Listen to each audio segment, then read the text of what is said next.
Salut tout le monde, Agrimoc pour wicoenco.fr et grâce à protectecran.com encore une fois, j'ai la chance de pouvoir tester pour vous la Cockbook pour WicoSync 5. Donc l'appellation Cockbook c'est surtout pour la différencier de la coque folio officielle de Wico, puisque c'est vraiment le même genre de produit, vous allez voir, à quelques petites différences près. Je vais vous montrer ça tout de suite. Donc pour rappel, voici la coque folio officielle, qui est un très bon produit mais qui présente quelques petits défauts.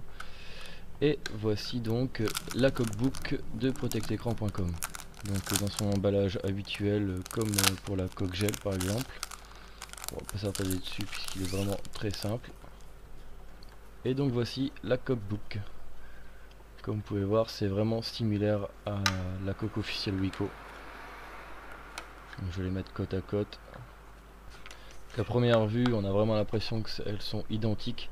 Au niveau de l'intérieur de la coque, c'est exactement pareil. Au dos, d'un côté, on a une texture soft touch qui garde un petit peu les traces sur la Wico officielle, comme vous pouvez voir. Et sur la version non officielle, on a une coque qui a été vernie, donc qui a un aspect vraiment au toucher sympa et qui ne garde pas les traces. Et ça, c'est vraiment bien. Alors, sinon, sur le rabat, on a quelque chose d'assez similaire.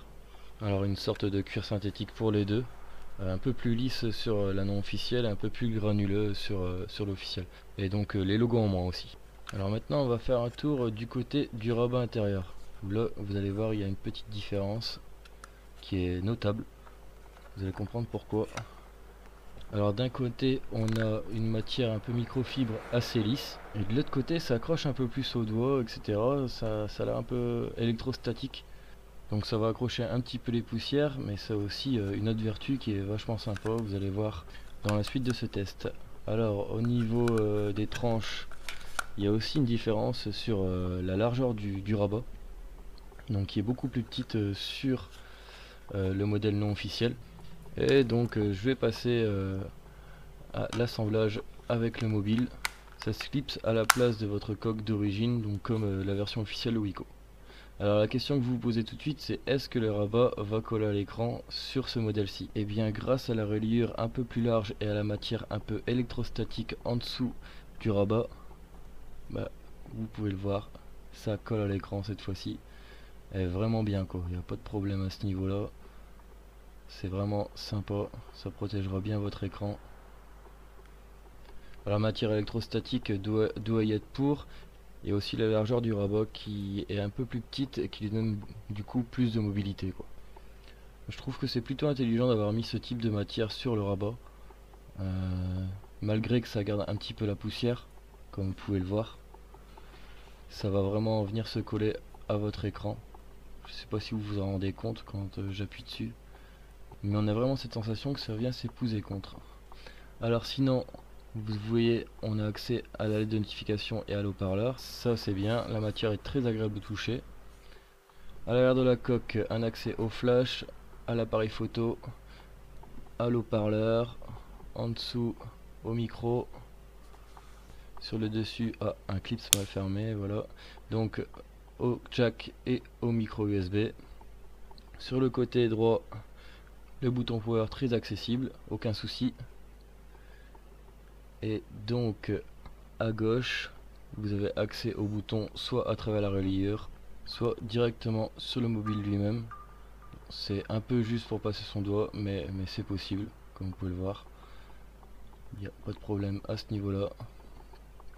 Qu'est-ce que je peux dire de plus Ah oui, au niveau de l'épaisseur, c'est identique à la coque folio officielle. Donc ça rajoute que quelques millimètres à votre mobile.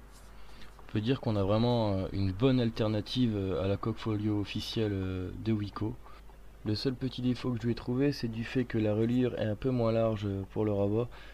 Comme vous pouvez le voir, il peut bouger un petit peu de haut en bas, mais grâce à la fibre électrostatique à l'intérieur, bah, ça reste bien collé à l'écran, donc ça reste bien fixe, pas de problème. Et pareil, si vous le posez, ça fait un petit peu antidérapant sur une table ou quoi. Donc vous risquez pas de le faire tomber en glissant quoi. Voilà. Je trouve vraiment très ingénieux d'avoir mis ce type de matière sur cette coque. Mis à part qu'elle accroche un petit peu les poussières, elle apporte que des qualités à cette coque. Voilà, je vais les mettre toutes les deux, l'une à côté de l'autre. Sur la coque Wiko officielle, on a quand même un niveau de finition un petit peu supérieur sur les rebords du rabat. Alors je vais essayer de vous le montrer, mais c'est vraiment infime quoi. On a quelque chose de très bien fini aussi sur celle-ci, mais j'ai l'impression qu'on a quelque chose de mieux fini quand même sur l'officiel. C'est vraiment léger. Alors par contre, cette cockbook est disponible qu'en noir, donc pas de possibilité d'avoir un modèle blanc ou un modèle bleu, en tout cas pour l'instant. J'ai pas eu de nouvelles à ce sujet.